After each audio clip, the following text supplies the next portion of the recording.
Itulah yang buat saya itu akhirnya terbuka. Ternyata sejarah ketuhanan Yesus itu bisa dilacak. Bahkan gereja sengaja menyembunyikan sejarah ini. Logika pendeta sekarang, anak sapi, ya sapi. Sapi. Anak kambing juga kambing. Kambing. Kalau anak Tuhan berarti Tuhan. Kata mereka.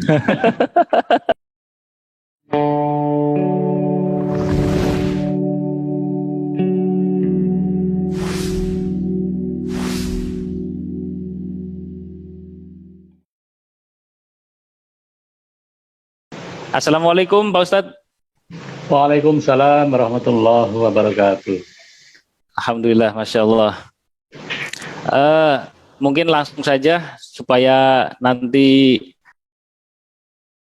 bisa mengenal. Perkenalkan, ta'aruf dulu, nama, asal, kemudian agama sebelumnya. Tafadhol. Ya.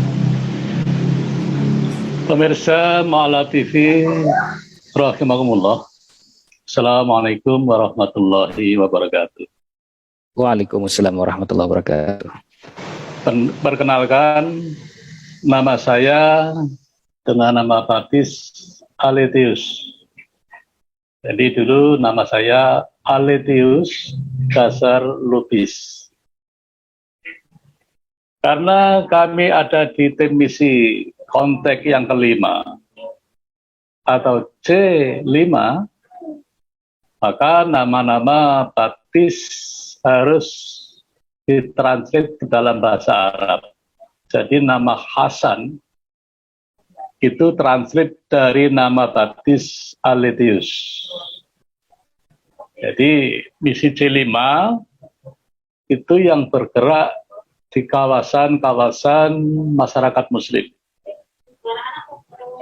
Jadi teman-teman misi C5 itu telah dilatih bagaimana membaca kitab Injil berbahasa Arab. Telah dilatih bagaimana berceramah ala masyarakat muslim. Karena ceramah di gereja dengan di masyarakat muslim itu beda style. Dalil-dalil kalau di gereja tidak seperti dalil-dalil ketika disampaikan kepada masyarakat muslim. Untuk itulah kami di dunia misi akrab dipanggil dengan nama Pak Hasan atau Pak Aletius kalau di gereja. Kami dulu dari gereja, ada dua ya, gereja versi yang saya ikuti. Sebelumnya saya dari gereja Trinitas. Gereja Trinitas itu yang meyakini Yesus sebagai Tuhan. Kemudian saya hijrah ke gereja monoteis. Dari kata monos artinya satu, dan theos itu dari kata theos yang artinya Tuhan.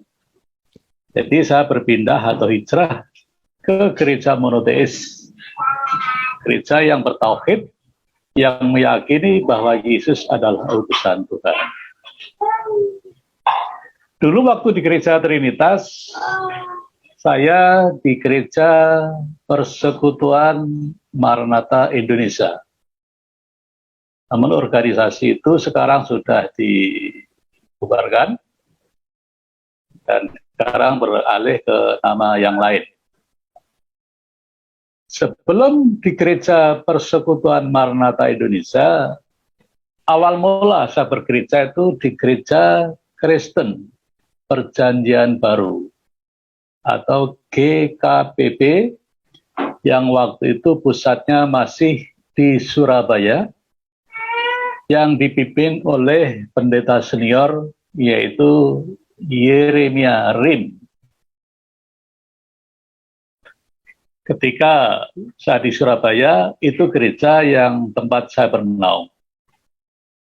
Kemudian ketika saya ada tugas ke kota Yogyakarta, di Yogyakarta belum ada gereja Kristen Perjanjian Baru, tetapi satu murid waktu di Amerika Bapak rohani kami bernama Bob Weiner, seorang Yahudi. Jadi mahasiswa-mahasiswa yang di Amerika dilatih untuk kembali ke negaranya, membangun gereja berbasis kampus untuk anak muda. Nah, waktu saya di Jogja, gereja Kristen Perjanjian Baru belum ada perwakilan, maka satu guru yang sama dengan murid yang berbeda, kami bergabung bersama Gereja Persekutuan Maranatha Indonesia.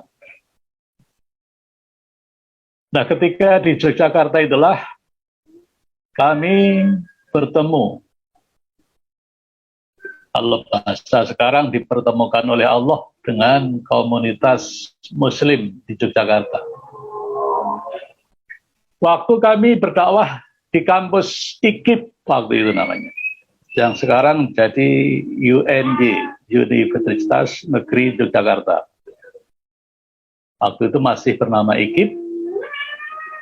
Di IKIP itulah tim kami berhadapan dengan mahasiswa-mahasiswa Muslim, yang mana mereka tidak begitu mampu untuk berinteraksi dengan kami, sehingga kami dipertemukan dengan senior mereka di salah satu masjid. Saya nggak akan sebutkan masjidnya. Masjidnya ada di dekat Stadion Mandala Krida, gitu aja. Di sana ada masjid. Siap. Nah, di masjid itu kami berdialog selama 1,5 tahun. Jadi umat Muslim itu dihadiri oleh 300 jamaah. Kami beserta jemaat datang dengan 40 jemaat. Jadi cukup ramai. Nah, yang menarik dalam forum dialog itu, sebelum kami melakukan dialog, kami membuka dengan tilawatil Injil. Oh. Jadi kami sudah belajar ya, ada Injil berbahasa Arab. Saya tidak tahu dulu mulai dari mana itu. Ada, itu dari Aceh dulu. Nah, dari situ awal mula kami itu berinteraksi dengan masyarakat Muslim. Satu hal yang membuat saya tuh bergetar ya, itu tim Muslim. Saya tidak tahu bahwa beliau itu dulu juga mantan misionaris. Saya kenalnya setelah 15 tahun kemudian. Setelah saya mualaf baru tahu beliau itu ternyata juga mantan misionaris. Oh. Sebutkan namanya sekarang ada di kota Yogyakarta, dan senang kalau sekarang bertemu dengan beliau. Beliau waktu itu dipanggil dengan nama Bapak Willy. Nama lengkapnya dengan nama baptis Willy Brodus Romanus Lasiman. Jadi ketika kami dialog, lawan kami juga luar biasa hebat. Sedangkan kami itu belajar Al-Quran tuh baru sebatas translate aja, baca translate Terjemahannya. Ya, terjemahan Departemen Agama. Kami itu belum belajar bahasa Arab, baru membaca saja. Itu sudah terlalu pede. Membaca tasbihnya betul atau enggak, ya saya kurang paham ya. Pokoknya waktu itu baca atau tilawatil Injil itu cukup bagus, menarik perhatian, dan itu membuat nyali mahasiswa Muslim itu drop. Ternyata teman-teman Nasrani dari gereja itu juga pandai ya belajar baca Al-Quran, walaupun bukan Al-Quran, tilawah Injil. Nah, dari situ kami mulai awalnya pede, tapi setelah saya ditegur, kami tim gereja ditegur, karena kami selalu menyalahkan terjemahan dalam Al-Quran itu kami salahkan. Al-Qurannya masih saya simpan sampai hari ini. Mana dulu yang di orang Korea itu masih jadi saksi Al-Qurannya itu. Nah, teman-teman yang dulu berdialog itu oleh Ustadz Willy, Pak Willy Brodus itu, masih ingat beliau, walaupun 15 tahun nggak ketemu, 15 tahun itu ukuran tahun 2015 ya. Kalau sekarang 2020 udah 15 tahun dari 2015 ke 2020. Nah itu. Sampai hari ini beliau Bapak Willy masih ingat rekan-rekan gereja siapa dulu yang berdialog, itu nama-namanya masih ingat. Jadi ketika ketemu dengan mahasiswa Muslim itu, kami itu ditegur dengan bijaksana, dengan santun. Saudara ini tidak pernah belajar bahasa Arab dan belum pernah belajar bahasa Arab. Bagaimana saudara tahu Al-Quran itu salah? Jadi saudara ini menyatakan terjemahan itu salah itu, bagaimana cara saudara menyalahkan? Nah itu bagi saya sebuah teguran yang titik awal hidayah itu. Karena cuma saya yang hatinya bergetar ya. Rekan-rekan lain itu mungkin tidak terlalu mengabaikan teguran itu. Tapi bagi saya itu teguran yang sangat mempermalukan. Karena itu forum-forum akademisi. Jadi yang namanya orang terpelajar itu ya dengan ilmu. Kalaupun berani menyalahkan Al-Quran, itu ya setidaknya tahulah ilmu sorobnya, ilmu nahwunya itu tahu. Nah sejak saat itu, ditegur itu masih terus berjalan. Itu dialog baru kurang lebih 3 bulan berjalan. Sedangkan dialog kami itu membutuhkan waktu 1,5 tahun, baru selesai. Nah ketika saya kami ditegur seperti itu, saya pribadi langsung beli buku-buku bahasa Arab yang saya beli waktu itu Jurmiyah dan Imriti. Kemudian saya pelajari, karena nggak ada guru, karena nggak mungkin kami tim misi berguru di perguruan Islam, karena masyarakat juga sudah tahu.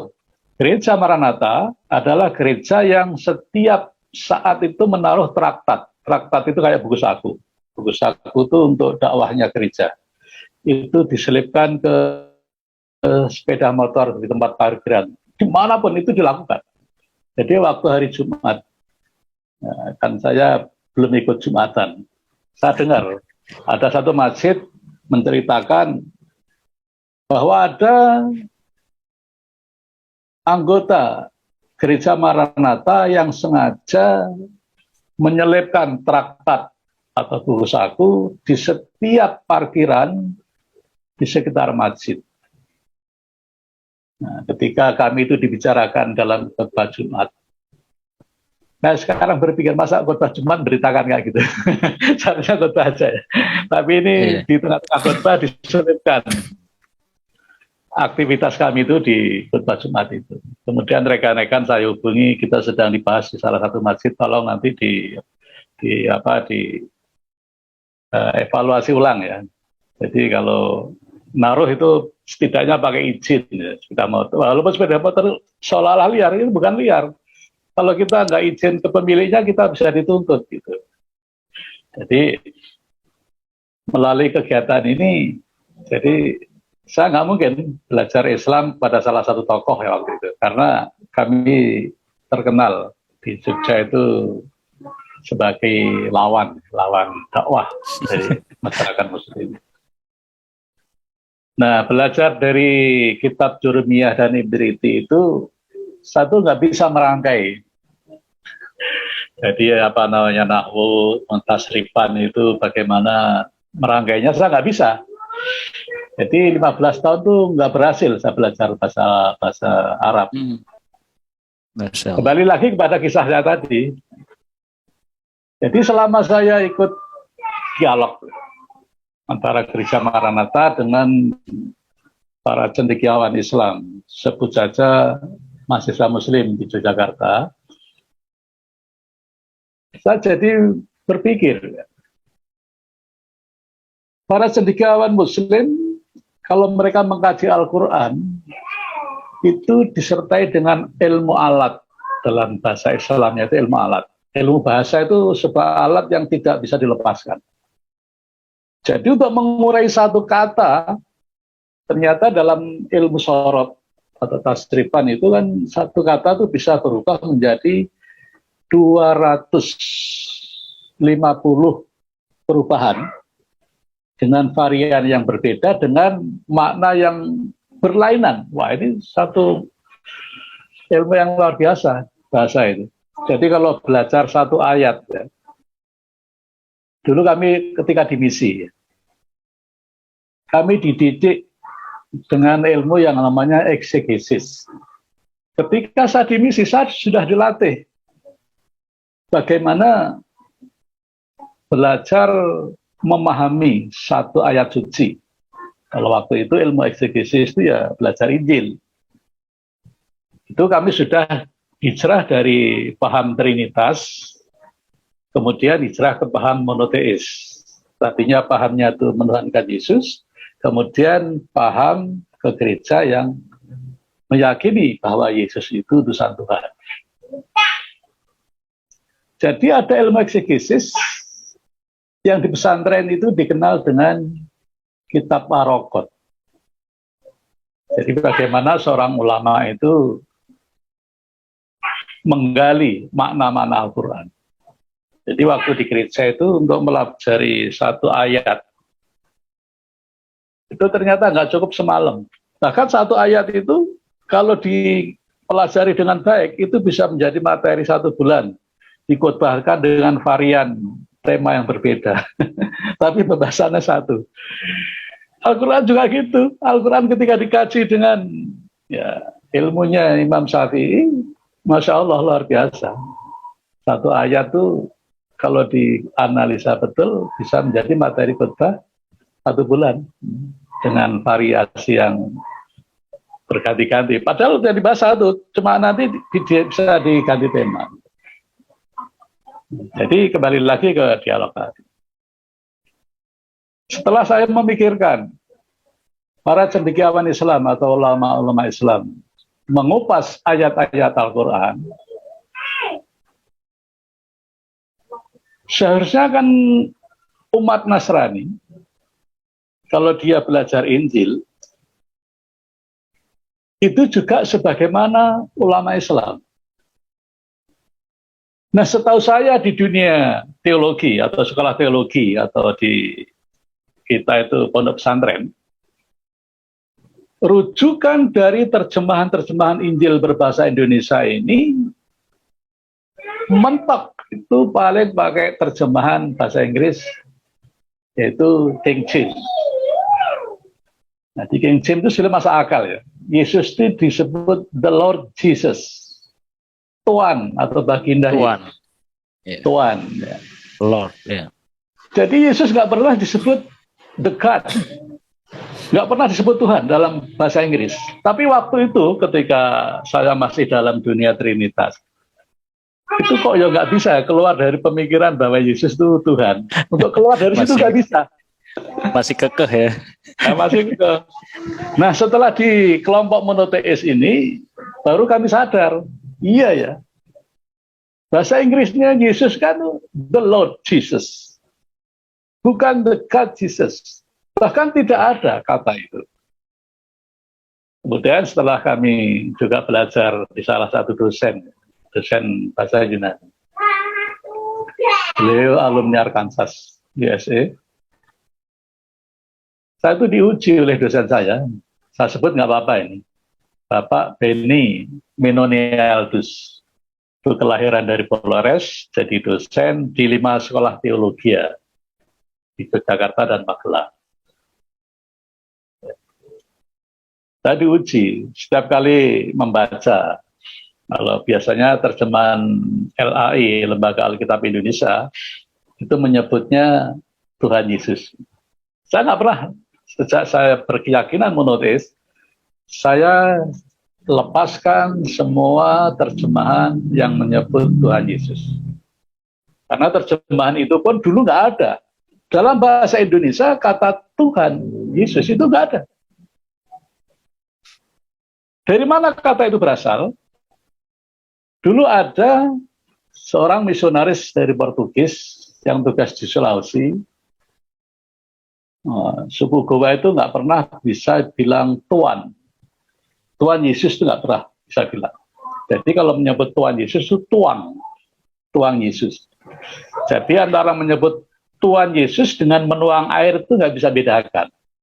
Sama-sama tuang. Maka oleh misionaris dari Portugis, kata tuang tadi disisipi huruf H. Jadi Tuhan. Nah, sejak saat itu, kamus bahasa Indonesia itu mulai berubah. Bapa menjadi Bapak. Sejak kata Tuhan menjadi Tuhan. Jadi dulu terjemahan yang bahasa Indonesia lama itu tidak akan membawa pemikiran orang itu bahwa Yesus itu Tuhan. Karena selalu disebut Tuhan atau Baginda. Nggak mungkin disebut nilai-nilai ilahi Tuhan, itu nggak mungkin. Bahkan setelah saya belajar bahasa Yunani ke salah satu dosen, yaitu Bapak Beni tadi, Pak Beni sampai heran. Selama 1 bulan itu salah diuji terus. Tuhan Yesus, Pak Hasan, maaf Pak Beni, saya lebih suka menyebutnya dengan kata Tuhan Yesus. Nah, setelah 1 bulan berlangsung, dosen saya, Pak Beni itu berikan tanggapannya gini. Ternyata Pak Hasan ini orang monoteis ya. Nah, saya tahu persis bagaimana cara berpikir Pak Hasan dan menyampaikan apabila berkaitan dengan kata Yesus itu tidak ada kaitan dengan keilahiannya. Jadi keyakinan Pak Hasan ini betul-betul Yesus itu manusia gitu. Akhirnya beliau juga mengatakan, saya juga orang monoteis Pak Hasan. Cuma sekarang itu saya masih mengajar di 5 sekolah teologi sebagai income-nya beliau. Jadi untuk kelangsungan hidup, ya waktu itu beliau ceritakan, ya, saya harus mengajarkan sebagaimana mereka yang biasa di sekolah teologi.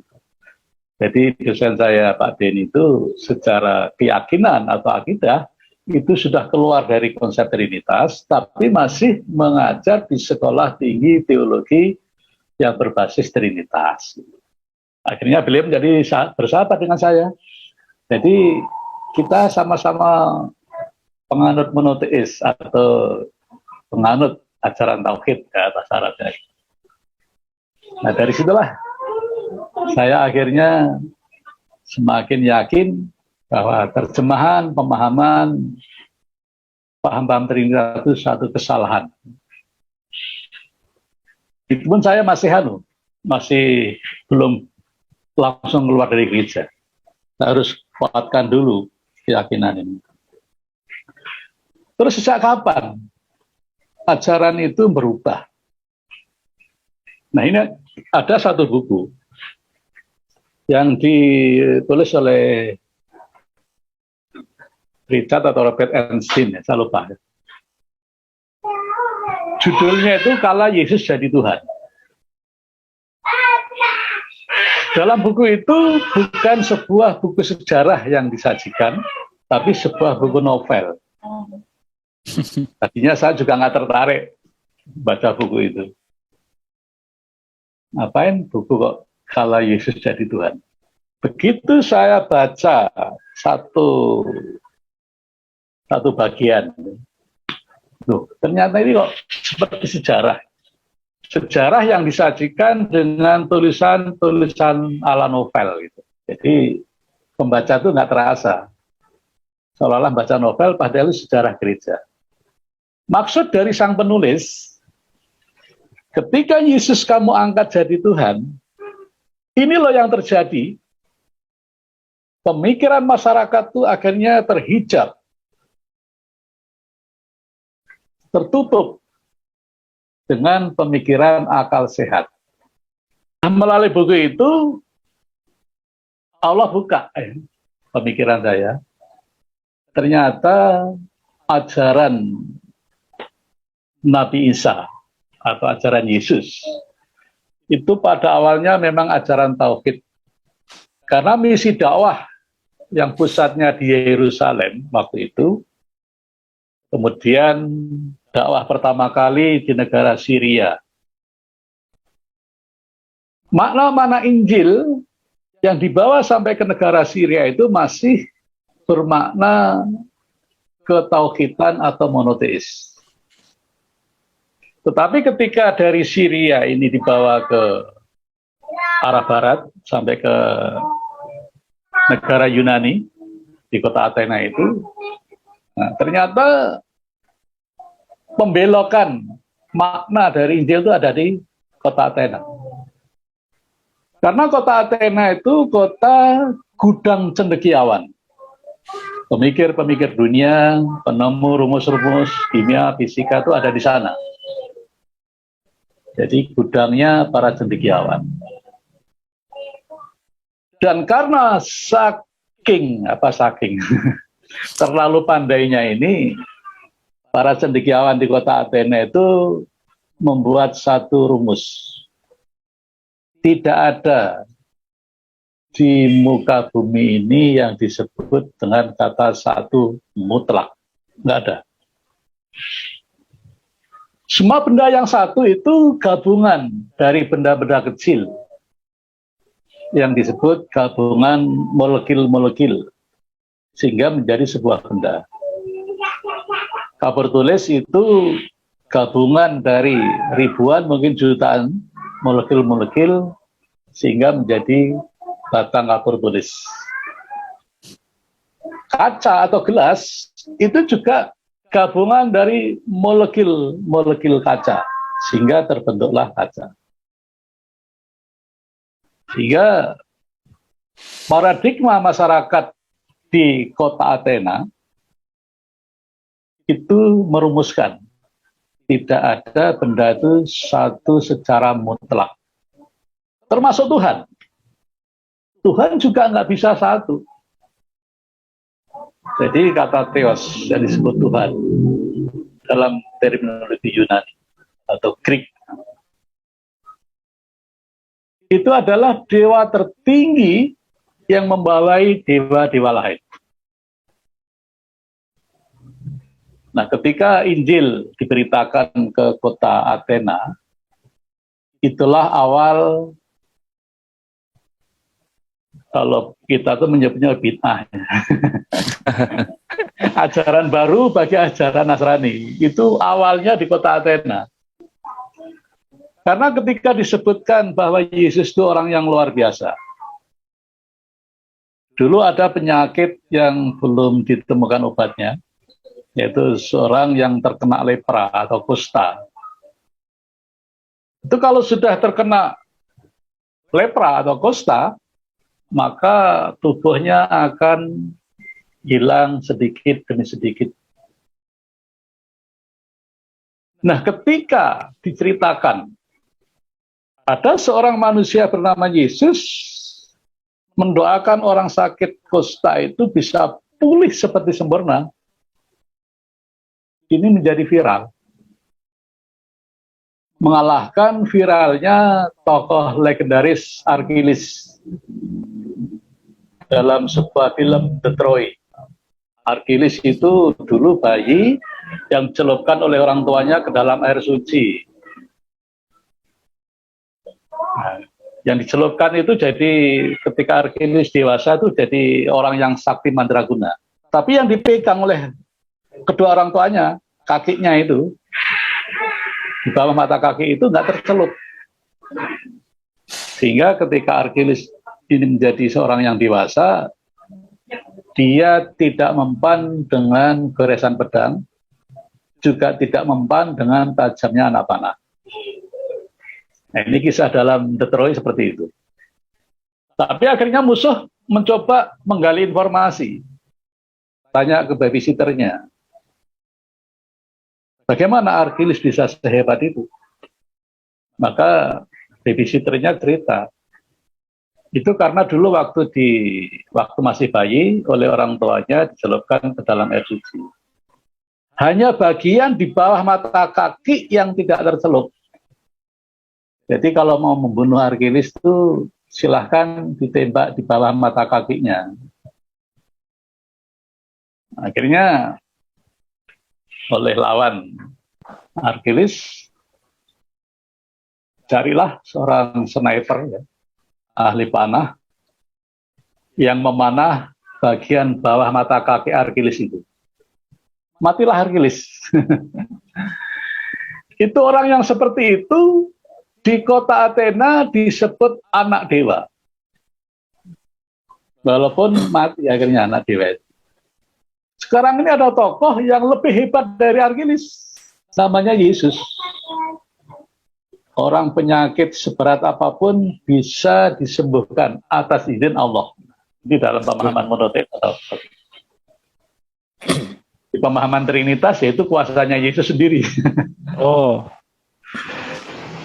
Jangankan orang yang sakit seperti orang sakit kusta, orang yang meninggal pun dipanggil bisa bangkit atas izin Allah. Ini menurut pemahaman monoteis atau tauhid. Beda dengan pemahaman Trinitas, ya memang Yesus sehebat itu bisa membangunkan orang yang sudah mati. Bagi penganut Trinitas itu kekuasaan Yesus hebat itu. mutlak ya. Mutlak. Bagi orang-orang monoteis, atas izin Tuhan yang mengutus dia bisa lakukan itu. Kalau Tuhan nggak mengendaki, nggak mungkin. Jadi, bagaimana Yesus membangkitkan orang mati pada waktu itu?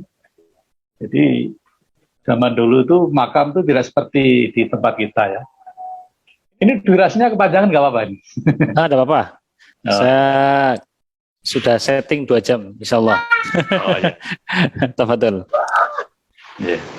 Jadi zaman waktu itu ketika orang mau mengubur itu pergi ke sebuah bukit dan bukit itu semuanya terbuat dari batu.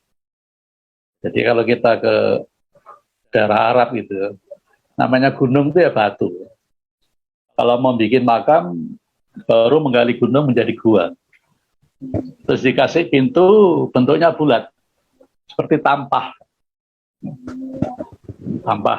tapi besar, seperti roda batu besar. Tujuannya untuk membuka ke kanan, digeser ke kanan, dan digeser ke kiri.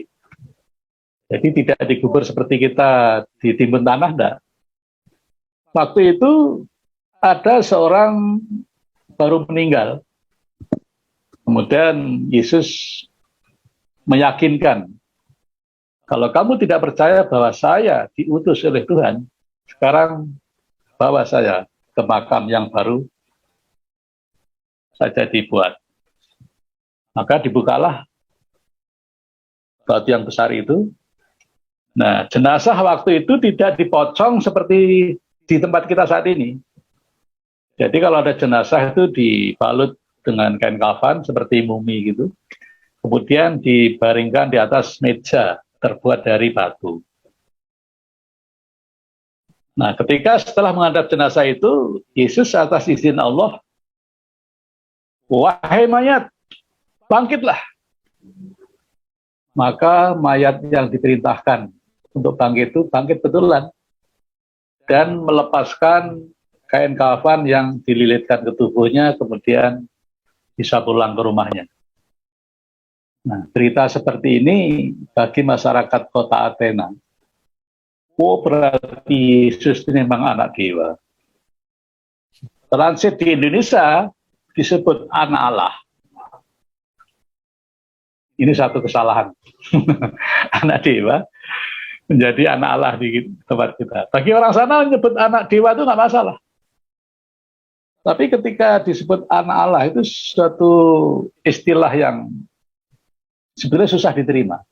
Tapi kaum Trinitas dari umat Nasrani meyakini itu. Karena keyakinan itu sudah dibangun dari masa kecil, sehingga untuk melepas keyakinan itu juga nggak mudah. Betul.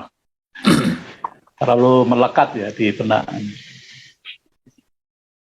Nah, dari situlah awal malapetaka ajaran Nasrani itu berkembang biak. Dan di kota Athena itu diprakarsai oleh imam yang bernama Imam Athanasius. Jadi kelompok yang meyakini Yesus itu sebagai anak dewa atau anak Allah dan punya bapa atau Theos gitu ya. Theos itu bapa sebagai dewa tertinggi. Kalau ada bapa, ada anak, berarti juga ada ibunya. Maka disebut Trinitas. 3 tapi 1. Ini susah sebetulnya. Bagi akal sehat susah ini. Tapi bagi umat Nasrani yang sudah terdidik dari kecil, itu susah dilepaskan. Gitu. Betul. Nah, pada waktu itu kondisi kekristenan terbagi menjadi dua. Jadi Romawi itu ada di wilayah utara dan di wilayah selatan. Wilayah selatan itu mulai dari Yerusalem sampai ke Maroko atau Al-Maghrib. Itu wilayah yang meyakini Yesus itu utusan Tuhan. Di bawah seorang imam yang bernama Arius. Nah, kalau kita melihat peta Romawi pada waktu itu, penduduk paling besar itu ada di wilayah utara. Mulai dari Syria, itu sampai ke Portugal ya, Spanyol itu mayoritas penduduknya. Sehebat apapun kekaisaran Romawi, ketika terjadi kegaduhan di tingkat bawah, maka wibawa pemerintahan waktu itu sempat goyah. Singkat cerita, ketika Romawi di bawah pemerintahan Konstantinopel,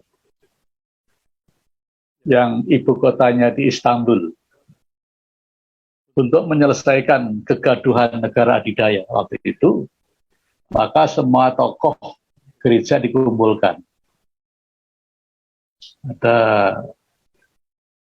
dari perwakilan dari utara dan perwakilan dari selatan. Hanya untuk memutuskan satu saja ajaran Nasrani yang diizinkan di negara Romawi, Kekaisaran Romawi. Dan sang kaisar ini bukanlah orang yang pernah belajar agama. Jadi sang kaisar ini orang yang menyembah dewa matahari dan diikuti oleh seluruh rakyat Kekaisaran Romawi. Jadi nggak kenal agama itu. Maka dengan pengetahuan sang kaisar ini ditetapkan ada konsili tingkat dunia. Kalau Konstantinopel itu ibu kota negara Romawi, konsili itu diadakan di ibu kota kabupaten agak ke selatan, namanya kota Nikea. Nah, di Nikea itu kemudian sang kaisar punya ide. Oleh gitu kita sekarang voting. Siapa yang meyakini Yesus Tuhan dan siapa yang meyakini Yesus itu utusan Tuhan.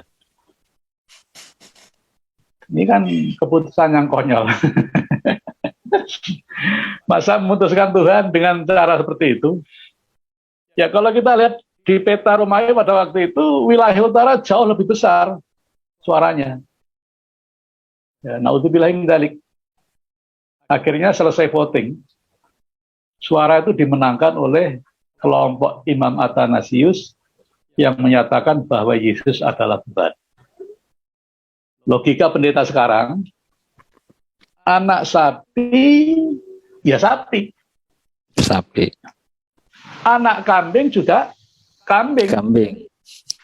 Kalau anak Tuhan berarti Tuhan. Kata mereka. Nah, sejak saat itulah diketuk palu hakim, yaitu sang kaisar sendiri, bahwa ajaran Nasrani yang benar, yang meyakini Yesus sebagai Tuhan. Nah, ketuk palu internasional. Nah, jadi penganut-penganut yang monoteis, jadi pengaruh-pengaruh Arius harus dilenyapkan dari wilayah Romawi. Nah, ketika terjadi genocide yang kelompok monoteis ini, maka Imam Arius beserta anak buahnya, pengikutnya, followernya, mereka lari ke arah timur dan selatan. Kalau sekarang kita bisa lihat di kawasan Ethiopia. Nah, di kawasan Ethiopia itu berdiamlah umat Nasrani yang berakidah monoteis atau tauhid. Nah, kondisi ini diperjelas dalam hadis Rawah Ahmad. Ketika hijrah pertama kali, ketika sahabat-sahabat berkisar jumlahnya 40 orang, ini diminta hijrah ke negeri Habasyah. Nah, di negeri Habasyah itulah yang sekarang dikenal dengan negeri Ethiopia. Jadi penduduk Nasrani di kerajaan Habasyah itu beda dengan penduduk Nasrani yang ada di Makkah waktu itu. Jadi penduduk Habasyah ketika para sahabat ini hijrah pertama kali disambut oleh sang raja yang disebut dengan Raja Najasyi. Kenapa kalian dikejar-kejar oleh para petinggi dari kota Makkah? Karena junjungan kami sedang mengajarkan kami tentang keyakinan agama, yaitu keyakinan agama tauhid. Memang junjunganmu yang bernama Muhammad itu utusan Tuhan. Betul baginda? Buktinya apa? Saya kepengen tahu kalau memang junjunganmu itu diutus oleh Tuhan. Sekarang buktikan. Lalu dibacakan Quran surat Maryam. Nah, setelah dibacakan Quran surat Maryam itu, sang Raja Najasyi menangis. Bergetar hatinya. Tidak mungkin orang yang bernama Muhammad, orang yang tidak terpelajar atau umi, orang yang tidak bisa mengenal kitab-kitab sebelumnya, tetapi tahu dengan sangat tepat isi kitab Injil. Jadi kitab Injil yang ditulis oleh sahabat Yohanes, sahabatnya Nabi Yesus. Jadi sebenarnya kalau menyebut Yohanes itu Yohanes radhiyallahu anhu. Karena itu di level sahabat ya. Ada dua sahabat yang menulis kitab Injil. Siapakah sahabat itu? Yang pertama Yohanes, yang kedua Matius. Jadi sahabat ini meriwayatkan. Jadi sebetulnya hadis rawahu Yohanes. Ya, itu yang benar. Kemudian yang dua ini generasi tabi'in. Generasi yang tidak menyaksikan bagaimana Yesus hidup pada waktu itu, yaitu Markus dan Lukas. Jadi ini sebuah hadis yang diriwayatkan oleh Markus, diriwayatkan oleh Lukas. Jadi Injil yang diklaim sebagai kitab suci yang Nasrani itu sebetulnya sebuah hadis. Kalau kita mau fair ya. Nah, kembali ke kerajaan Habasyah tadi. Saya pun heran. Bagaimana Raja Najasyi setelah dibacakan Quran surat Maryam bisa menangis, bergetar hatinya. Karena setelah mendengar bacaan Quran surat Maryam itu, terjadilah pensyahadatan massal dalam satu negara. Kalau sekarang satu kelurahan aja udah hebat ya. Ini levelnya negara. Di Raja Najasyi akhirnya bersyahadat, asyhadu alla ilaha illallah wa asyhadu anna Muhammadur Rasulullah. Diikuti oleh para menteri, para pejabat kerajaan dan seluruh rakyat di negeri kerajaan Habasyah. Masya Allah. Kalau Malab TV ada waktu itu bisa disyuting ya. Satu negara menjadi mualaf. Itu ketika hijrah pertama. Ternyata setelah saya pelajari, di awal-awal Quran surat Maryam itu isinya sama persis dengan kisah yang ditulis oleh sahabat Yohanes atau Injil Yohanes. Oh, makanya menangis.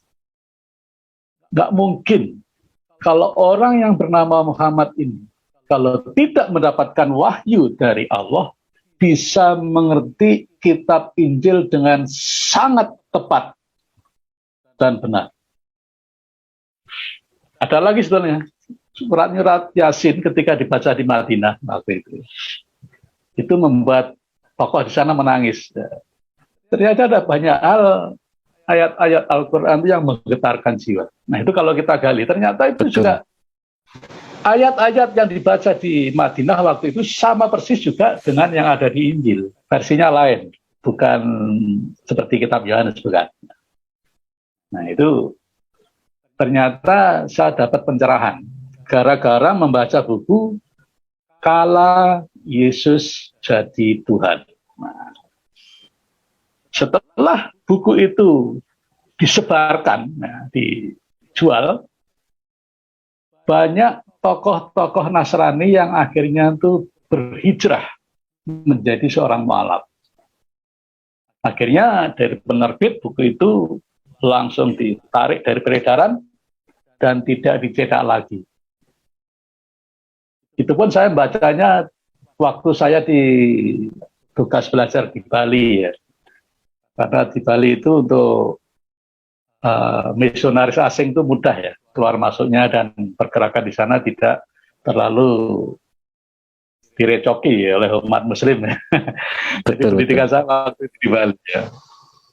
Itulah yang buat saya itu akhirnya terbuka. Ternyata sejarah ketuhanan Yesus itu bisa dilacak. Bahkan gereja sengaja menyembunyikan sejarah ini. Maka ketika saya dulu mau keluar dari gereja itu, oleh senior saya juga diuji. Bapak Hasan itu betul belajar bahasa Yunani. Oh betul, diuji saya. Langsung. Oh ternyata bisa.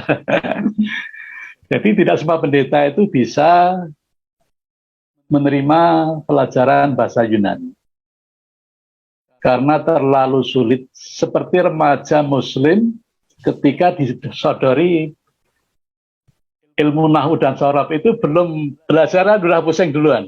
Sama orang-orang Nasrani kayak gitu.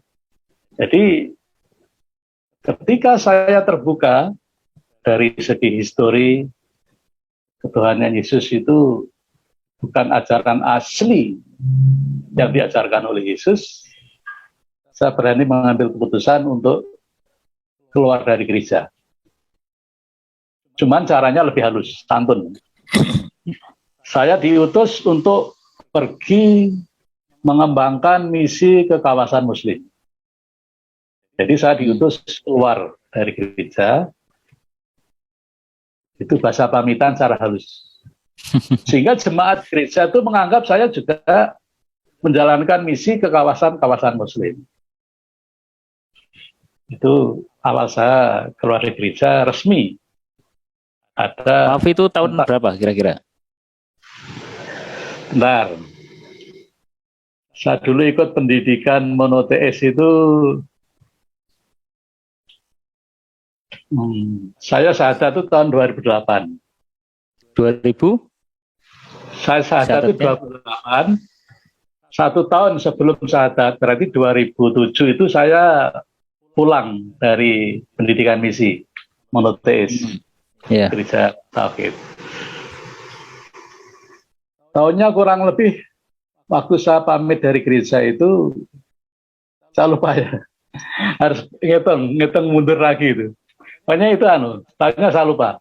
Jadi ketika saya keluar dari gereja itu saya butuh waktu 1 tahun untuk melupakan ajaran ketuhanan Yesus. Untuk melepas kata Tuhan Yesus itu bagi saya masih sulit.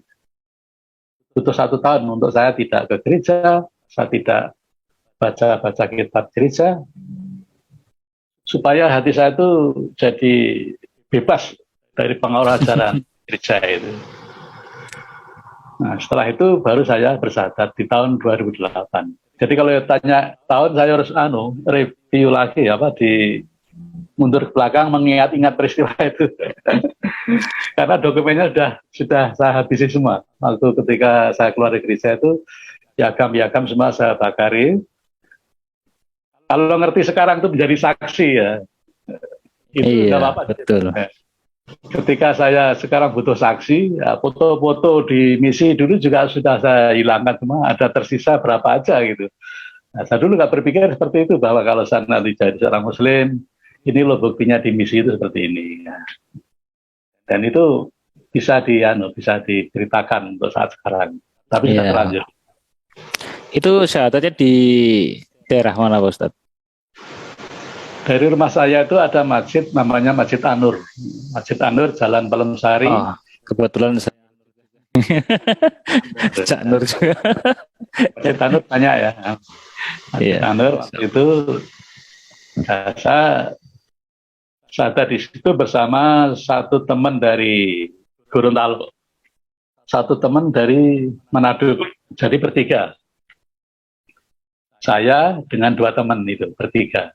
Itu eventnya waktu Ramadan, dibimbing oleh Bapak Ketua KUA yang waktu itu namanya Bapak Lukman Hakim. Tapi bukan yang menteri, ini Bapak Ketua KUA di wilayah yang lain ya. di Kecamatan Kota Gede, Yogyakarta, Bapak Lukman Hakim. Jadi kami bertiga bersahabat di situ. Nah, kalau kelahirannya aslinya mana Pak Ustadz? satu orang Nganjuk. Oh Lahir di Nganjuk. Nganjuk. Ya. Masya Allah. Nah, saya dulu ketemu dengan teman-teman komunitas pemuda Batak itu yang kuliah di Madiun ya. Ketemu dengan beliau Pak Lut Bizar Panjaitan waktu di Madiun jadi dandim dulu. Nah, ketika saya ada misi di Magetan. Jadi di Madiun itu banyak pemuda Batak, ada perkumpulan namanya Nato Sebelum. Jadi marga lupis itu memang ada satu kampung khusus Nasrani. Ada yang mayoritas memang Muslim, tapi ada satu kampung khusus dan teman-teman gereja yang dari marga lupis juga ada. Saya kira orang Batak, soalnya ada lupisnya gitu ya. Itu Batak. Itu dari suku Bugis ya. Suku Bugis merantau ke Tapanuli Selatan, jadi menantunya raja. Harusnya Bugis ya. Nggak tahu sampai sekarang kata lupis itu diambil dari mana, banyak orang nggak tahu. Karena itu seorang ayah, seorang calon suami dari Bugis yang merantau ke Tapanuli. Ya, kembali lagi ke kisah tadi.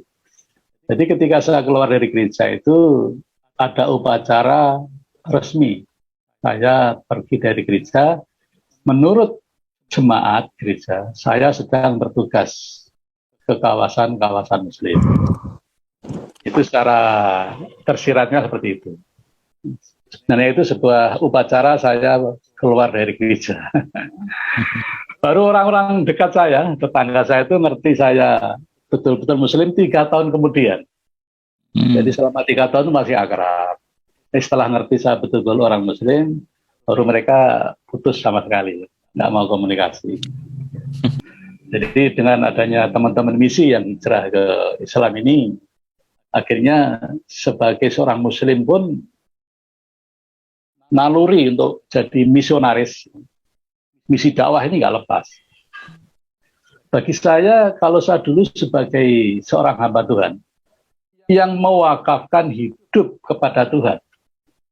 Jadi kalau sudah menjadi keputusan pendeta full, itu tidak ada istilah pensiun. Semua waktunya diwakafkan kepada Tuhan. Nah, ketika saya menjadi seorang Muslim pun, pemikiran itu nggak lepas.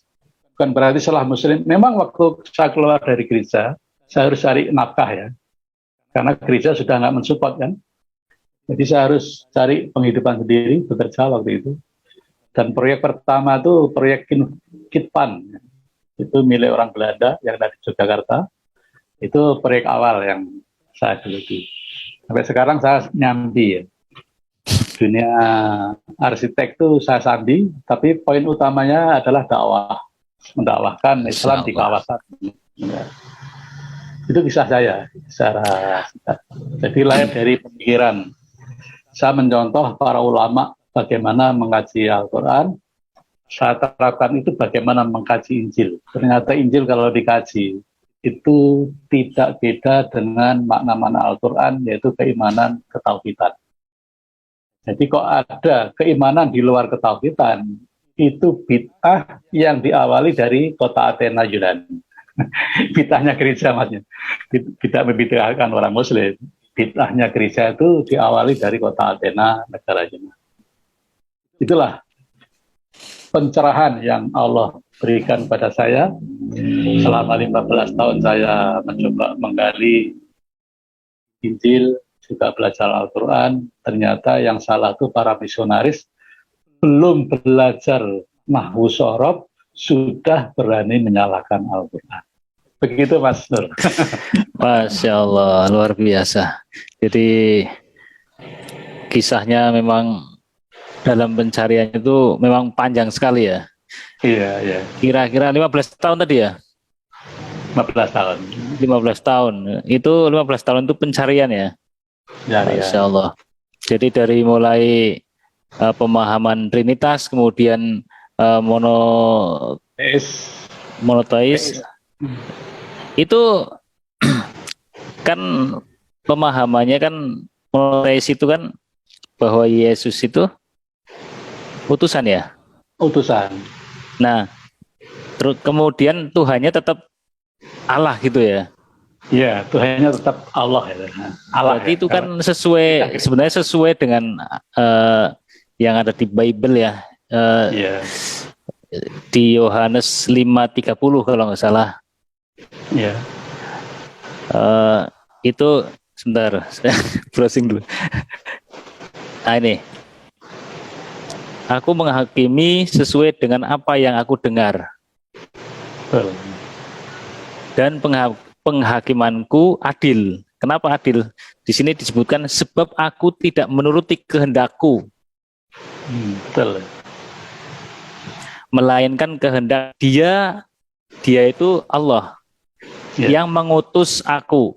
Ya. Seperti itu ajarannya, seperti monoteis ya. Betul itu. Nah, tetapi di situ tidak mengimani Nabi Muhammad.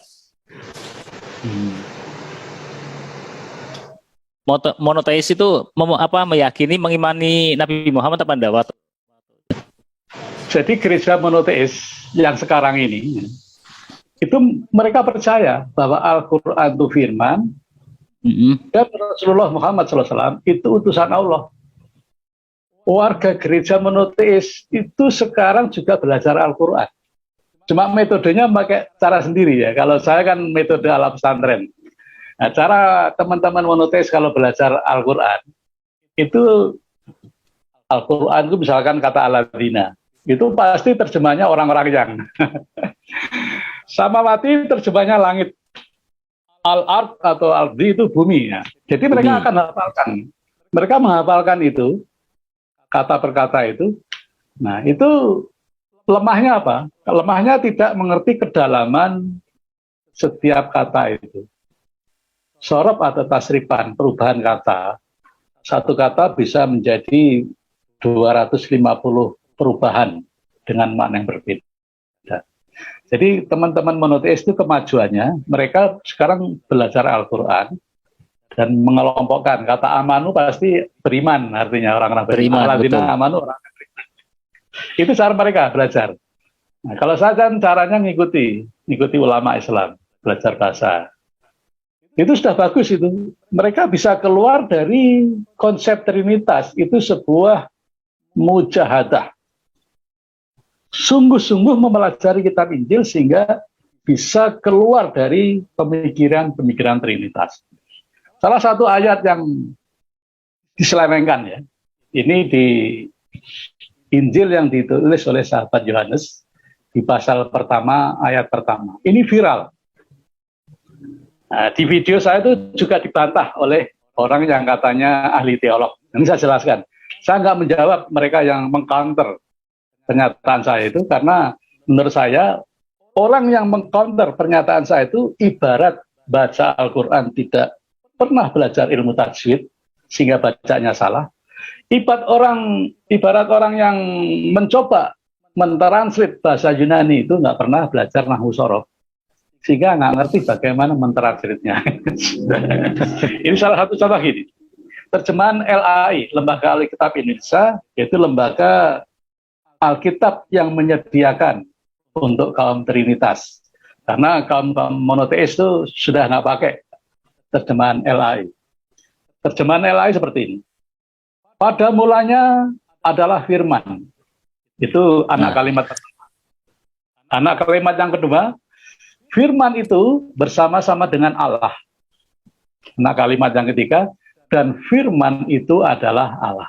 Ini yang mendoktrin orang Kristen, firman itu adalah Allah. Karena Yesus adalah kalimatullah. Mereka sebutnya kalimatullah. Ya. Mereka nggak pernah belajar tafsir kubro. Padahal itu lam jalalah penulisannya sama, L-nya double, lam jalalah. Ya, harus dibaca tebal, mereka nggak ngerti soal itu. Jadi karena Yesus itu firman, firman itu adalah Allah, berarti Yesus itu adalah Allah. Nah ini yang mereka nggak bisa keluar pikiran ini. Sedangkan bahasa Yunani, enarche en hologos, pada mulanya ada yang berfirman. Ini saya disalahkan oleh orang yang katanya ngaku teolog, seorang yang ulama kalau di Islam. Sekarang begini, saya jelaskan melalui forum ini ya. Kalau firman itu kan kata benda. Ya, firman itu kata benda. Tapi kalau disebut yang berfirman, firman itu kata benda, yang berfirman, itu juga kata benda atau kata kerja. Yang, ada yangnya. Loh. Yang berfirman. Kalau berfirman tok, itu kata kerja. Tapi ketika kata kerja ini ditambah dengan kata yang, kan nggak mungkin ini sebuah pekerjaan. Kata benda berarti. Ya, jadi ada pihak yang berfirman. Nah, enarche en hologos. Di situ terjemahan LAI pada mulanya adalah firman. Tapi kalau saya yang menerjemahkan, pada mulanya ada yang berfirman. Nah, ini saya dituduh menyalahi terjemahan Injil. Bukankah berfirman itu kata kerja? Padahal ini kata benda. Nah, dia nggak cermat bahwa pada mulanya ada yang berfirman. Kalau berfirman itu nggak ada kata yang, saya salah. Tapi saya menyisipkan kata yang, berarti tetap sebuah kata benda. Nah, pada mulanya ada yang berfirman. Keteos en hologos. Dan yang berfirman itu adalah Allah. Karena kata theos dalam bahasa Yunani itu diterjemahkan dengan kata Allah. Dalam Injil bahasa Indonesia. Dan yang berfirman itu adalah Allah. Jadi tetap yang berfirman. Jadi saya tidak mengubah kata benda menjadi kata kerja. Ini yang dibantah di dalam YouTube ya. Satu dianggap ulama gadungan atau gimana. Ustadz gadungan. Sembarangan menerjemahkan kitab Injil. Kemudian yang ketiga, enarche en hologos, keteos en teos, en prostonteon. Jadi yang ketiga itu ditegaskan lagi, dan Allah lah yang telah berfirman. Jadi saya tetap konteksnya dalam kata benda, dan Allah lah yang telah. Jadi ketika kata kerja didahului dengan kata yang, ada kata sandangnya yang, itu kata kerja yang akhirnya menjadi kata benda. Dan Allah lah yang berfirman ini diterjemahkan oleh kelompok Trinitas, dan firman itu adalah Allah. Nah ini satu pemalsuan di anak kalimat yang ketiga. Jadi saya tekankan di sini. Jadi bahwa Injil yang ditranslate oleh kelompok Trinitas itu sengaja diselewengkan maknanya sehingga umat pun tidak bisa lepas. Karena itu sebuah dalil. Nggak bisa lepas dari pikiran Trinitas. Ketika disebut dan firman itu adalah Allah, maka firman itu adalah Yesus, berarti Yesus adalah Allah. Nah ini bukan pemikiran Injil dalam bahasa Yunani. Ini pemikiran baru. Konsep yang dimasukkan ke dalam Injil. Sehingga konsep ketuhanan Yesus itu nggak bisa dilepaskan. Jadi saya ulang lagi. Pada mulanya ada yang berfirman. Yang berfirman itu adalah Allah. Dan Allah lah yang telah berfirman. Jadi tetap sentralnya itu Allah, bicara ketauhidan. Yeah. Tapi Injil Trinitas pada mulanya adalah firman, firman itu bersama-sama dengan Allah, dan firman itu adalah Allah. Ini yang akhirnya keluar dari konsep monoteis. Itu baru satu ayat. Ada ayat yang lain kalau dijelaskan, wah mereka itu kadang nggak pakai akal ya, dianugerahi akal untuk menggali ilmu. Makanya Al-Quran tuh menegur manusia, apala takilun, apakah kamu nggak berpikir? Tafakkarun. Tafakarun, kenapa kamu juga nggak berpikir? Jadi selama umat Nasrani itu tidak mengkaji Injilnya dengan baik, itu mustahil Allah berikan hidayah. Karena Allah memberikan hidayah pada orang yang dikehendaki. Siapakah orang yang dikehendaki? Orang yang betul-betul rindu dan haus akan kebenaran. Itulah yang akhirnya mendapatkan hidayah. Dan alhamdulillah misionaris yang jadi mu'alaf itu ya perjuangan dakwahnya gigih. Jadi betul-betul bagaimana menjaga mu'alaf di satu kawasan. Jadi akidah itu harus dijaga dengan baik. Begitu Mas. Masya Allah luar biasa. Jadi memang pondasinya sudah kuat ya. Terus kan keluarga Bapak Ibu semua Nasrani ya? Iya. Terus pada saat itu memutuskan masuk Islam, ada tentangan-tentangan dari keluarga atau enggak? Ya, atau mulus begitu saja? Pertengkaran itu secara ilmiah ya, alamiah bukan ilmiah. Alamiah kalau satu keluarga itu bergeser ya, haluannya bergeser itu terjadi konflik internal itu pasti ya. Yeah. Tentunya seperti apa nggak usah dijelaskan karena itu memang alamiahnya seperti itu. Sebuah konflik itu pasti terjadi. Nah, akhirnya ya saya mendidik istri saya untuk 1 tahun berhenti dari gereja untuk melupakan memori gereja itu butuh 1 tahun diendapkan dulu. Nggak berhubungan. Oh itu masuk Islam itu satu paket ya sama istri? Saya dulu saya berhenti kan. Saya keluar dari gereja berhenti dulu 1 tahun, rest 1 tahun. Saya baru bersahadat. Terus saya ajak istri saya juga, kamu juga perlu rest 1 tahun. Jadi 1 tahun nggak ke gereja. Akhirnya tadinya kan yang ke gereja itu istri dan 2 anak. Setelah istri saya nggak ke gereja, anak saya 2 ke gereja masih. Setelah 1 tahun istri saya syahadat kan. Saya dari 2008, istri saya 2009. Terus anak pertama itu anak yang perempuan, anak baru anak pertama. Itu juga 1 tahun kemudian. Setelah ibunya bersyahadat, 1 tahun kemudian anak saya yang pertama. Yang lama itu anak yang kedua. Karena untuk melepaskan ikatan pertemanan dengan teman-teman gereja itu nggak mudah. Betul. Itu butuh waktu 7 tahun setelah saya masuk Islam. Baru anak yang kecil, yang terakhir itu baru bersyahadat. Setelah masuki perguruan tinggi ya. Jadi teman SD lepas, SMP lepas, teman tingkat SLTA lepas. Ketika masuk ke perguruan tinggi ini sudah temannya lepas semua. Akhirnya temannya baru di perguruan tinggi. Itu baru bersyahadat. Karena proses melepaskan pertemanan itu nggak gampang. Ketika saya nggak gereja 1 tahun itu aja biasanya mengunjungi jemaat di rumah ke rumah, ganti saya dikunjungi jemaat. Tapi nggak saya respon ketika mereka berkunjung ke tempat saya sibuk